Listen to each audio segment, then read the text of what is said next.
Yvette Nicole Brown, you've been in the news lately for a lot of things recently. Well, let's start off with your marriage. How is it going? It's really great. We just celebrated our first month as married people, and we're still together. They thought we wouldn't last. No, this has been really great. He's a lovely, lovely, kind man, and that's what I've been trying to tell women. Like, everybody's talking about, I want him to be tall and rich. All that's lovely, but make sure he's kind first. And my husband is a kind man, and that's the most beautiful thing about it. What is more difficult, putting on a wedding production or a TV production? You know, I've never had to put on a TV production, but I have now done a wedding. Weddings are very tough and very expensive, and everything has to be decided moment by moment. And I don't know how people on television do it all the time behind the scenes. This is a lot of work. Now, so my question now is: did people consider you a bridezilla, or were you that label does not apply to you? No, it doesn't apply to me because I'm very easygoing. I don't have a lot of ego in any area of my life, and so I roll with the punches. So if we get there and something spills on my dress, well, we're going to tell everybody something spilled on my dress, and let's keep it moving. You know, the point is it's not about the wedding anyway, right? It's about the marriage. So the wedding is just a day, and then you have the marriage to make everything perfect and beautiful as much as you can. Can you tell me, what was your first production? Was it a school play? Was it a talent show? When did you know you had this thing inside of you? You know, it's so funny because I don't know if I even know to this day that I've got this thing, but I've always loved to make people laugh. And I started out as a singer, so I did a lot of choir concerts when I was a kid and, school plays and stuff. But it really didn't hit me that I wanted to pursue this as a career. So I was like in my mid to late 20s. So it took me a long time to know. What was your first audition for like a major role, and how nervous were you, or were you not? Oh, my first major role was 2 episodes of Girlfriends back in the 22 years ago, 2003. And I was terrified because I had no agent, I had no credits. And thankfully, Mara Brock-Akil, the creator of that show, and Robbie Reed, their amazing casting director, brought me in anyway and ended up booking 2 episodes with nothing. So it was literally like God saying, here you go, baby, go on, get your start. And I was terrified. How did those early years help you build up that courage to go ahead and take on these roles, in the choir? What skills translated, later on? Being a part of a group and being a team player, when you're in a choir, it's not about soloists, it's about the whole choir, right? So when you're on a set, it's the same thing. The best actors, I believe, are part of that community, and they want everybody to shine, so they want to use their gifts to blend instead of stand out. And so I think that's what translated for me. I would like to get into some more recent news in the past 24 hours. You have made the rounds all over the interweb. You've been a staunch supporter of Mayor Bass in LA and what she's doing, and when even against the Kardashians. What makes you want to stand up against certain injustices that you see around you?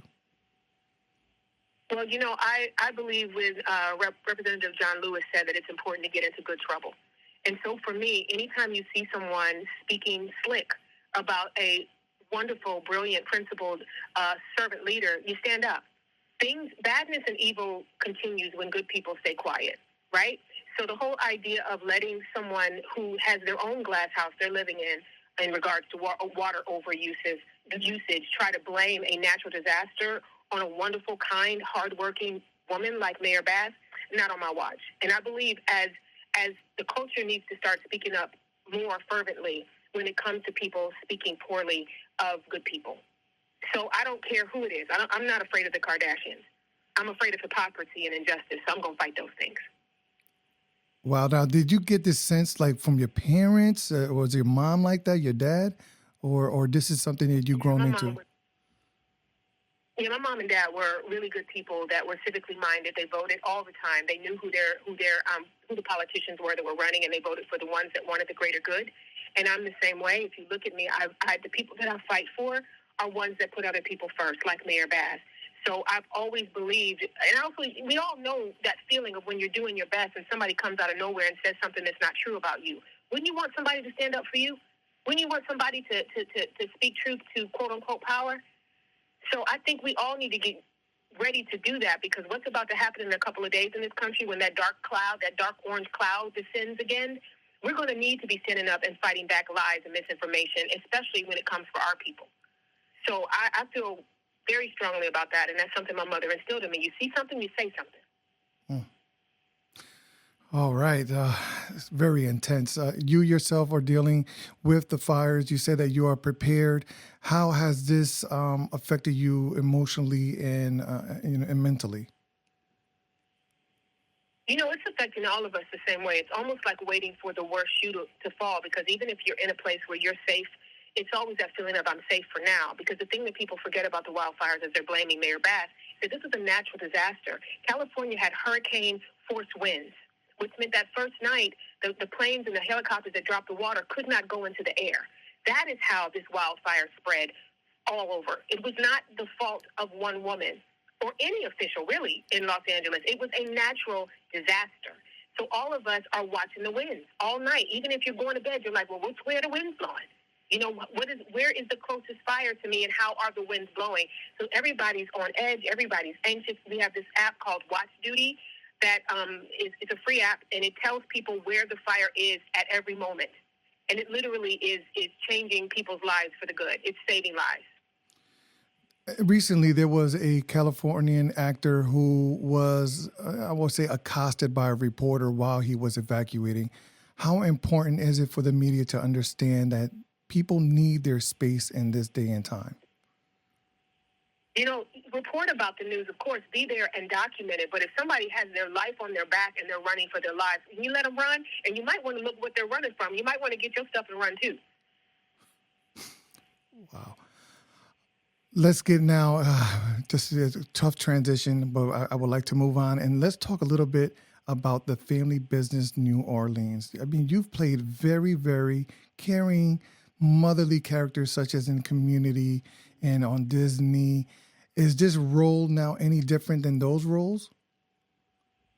Yes, our show, Family Business New Orleans, is a bit more adult than the two things you just named, but my character stays the same. I think I try to imbue a little empathy in every character I play. So Big Shirley is like the cousin and the right-hand man for Leela Rashawn, who plays Big Shirley. She and Brandon T. Jackson are the stars of our show, and it's a spinoff of the original Family Business. So the Duncan family is now in New Orleans, and it's set in a family-owned casino called the Midnight Blues, and we get to see what happens when some trouble comes their way and they have to lean on family to make it through. And I'm kind of a bit of comedic relief, and you need it in our show because our show is gritty, it's dramatic, and it's grown folk. It's grown folk business. I'm dabbing back and forth here, so I'm gonna go back a little bit. You took part in Tropic Thunder, and it is a film that I've watched recently. And Morton Downey Jr. played a certain character in that movie. Were you around?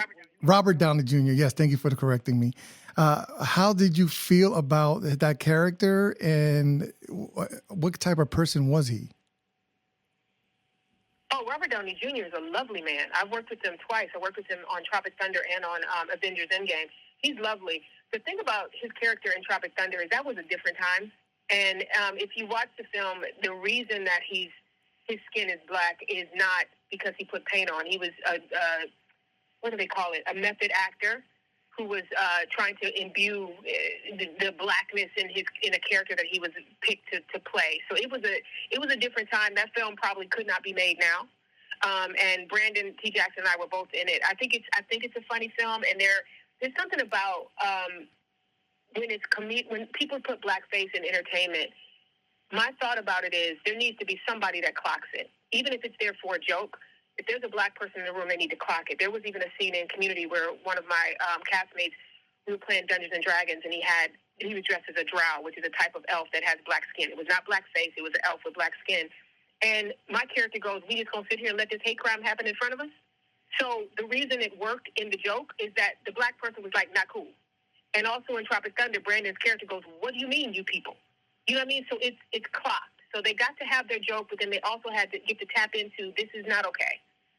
So that to me is what made it work back then. I still don't think it could work now. You have played many characters for many shows: Community, The Mayor, Drake and Josh, The Odd Couple, Disney Plus, Big and Shout, Actor Age. I mean, what is the key to longevity in the business from your perspective? Kindness, being on time, showing up, supporting other people, being a champion of other people.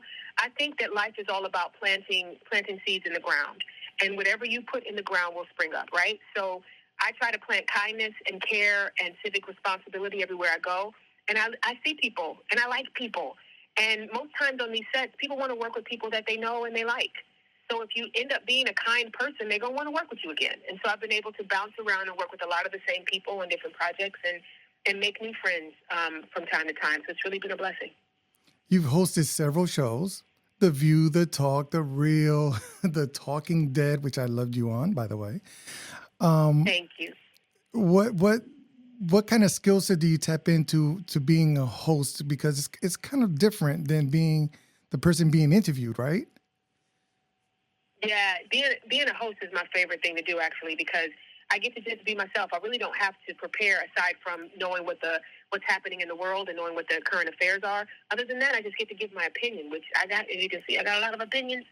So it's a lot of fun. And then each of those shows, for the most part, it's a panel. So I get to chop it up with friends, and we don't always agree, but it's fun to just get to share what you think and find out what other people think. It's wonderful.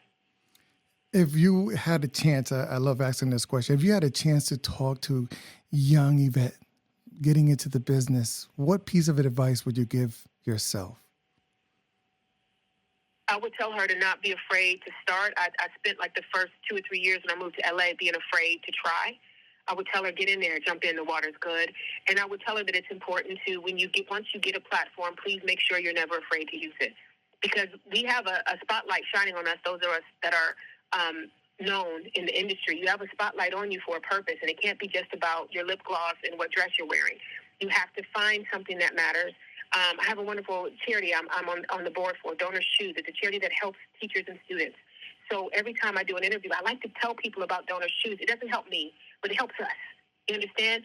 So it's important to, if a spotlight is shining on you, you got to shine it somewhere else that matters. And if it's just on you, you're wasting it. Is there a website for the nonprofit? Yes, donorshoes.org. Very good. Want everyone to go ahead and tap in on that. If there was a show that you can host, your dream host job right now, what would that be? Oh my goodness, I would love a talk show that was, that I could host, that was just politically minded, civically engaged, and also fun.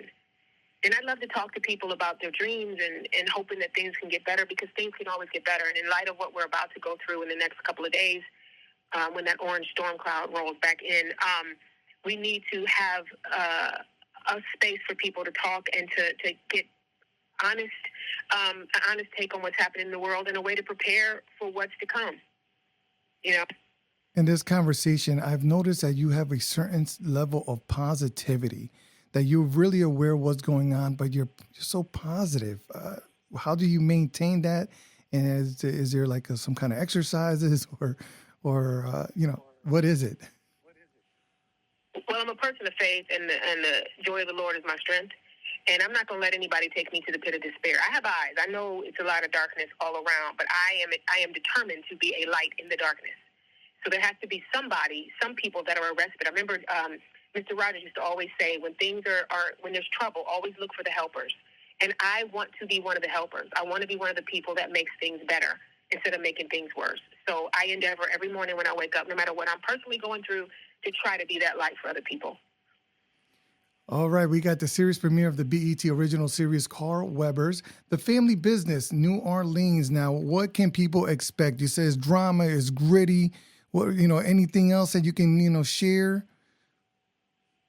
Well, if anyone has paid attention to that original Family Business, which was produced by the same people, the wonderful Carl Weber, New York Times bestselling author, Indy Brown is our showrunner, Trey Haley's the main director for all the episodes. If you've watched Family Business and you know what you're getting with Family Business New Orleans, ours is a little bit more adult. It's a little darker, but there's also hope and family love in it as well.